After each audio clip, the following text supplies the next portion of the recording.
Assalamualaikum, welcome back to my channel.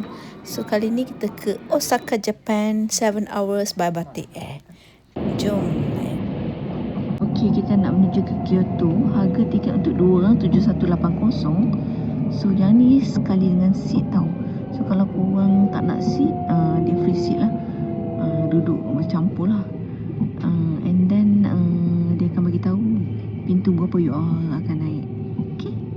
Okey, kita dah sampai ke Shin Kyoto. Makna dia stesen Kyoto lah, stesen kereta api. Dan stesen bas di luar stesen main stesen Kyoto. So dekat sini tengok macam-macam ada jual. So kita sampai pun dekat pukul 9.30 pagi. Dan kita dah lapar.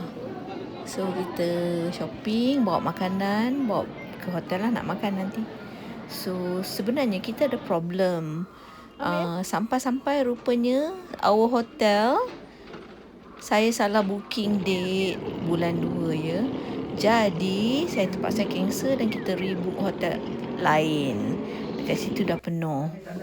So this is the one lah yang I booking kali kedua.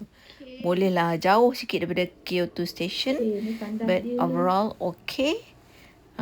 Minuman free, tapi tak ada breakfast yang ni ya. Lepas tu coffee pun free. So toiletries semua pun dia bagilah dekat bawah. So on the way to Fushimi Inari Taisha, dekat dengan hotel. So kita jalan kaki lah. Lebih kurang dalam 3 to 4 kilometer. Ya. So kita jalan kaki, so slow, cantik kan pemandangan dekat sini. So nanti dah sampai, you all tengok lah. Okay, enjoy. Okay, ni the road.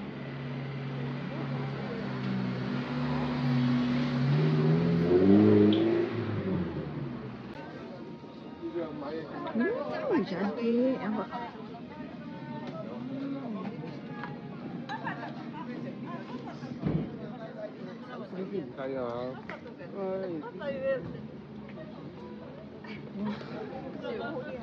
Wow.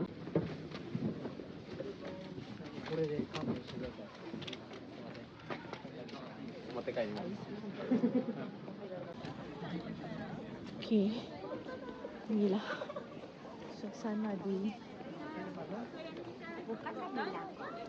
Fushimi Inari.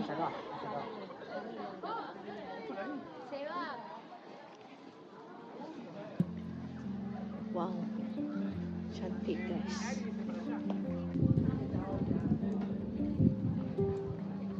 Yeah, let's go up.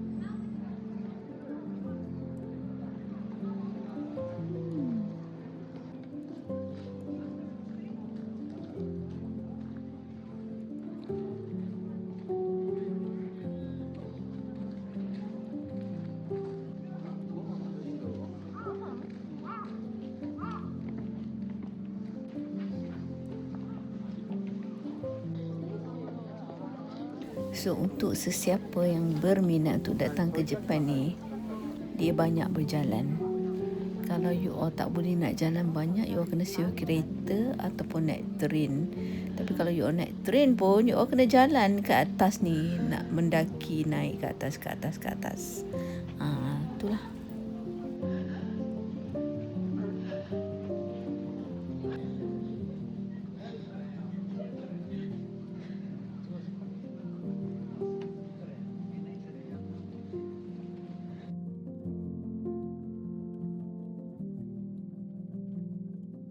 Okey, setelah selesai kita nak pergi ke Kimiyozudera.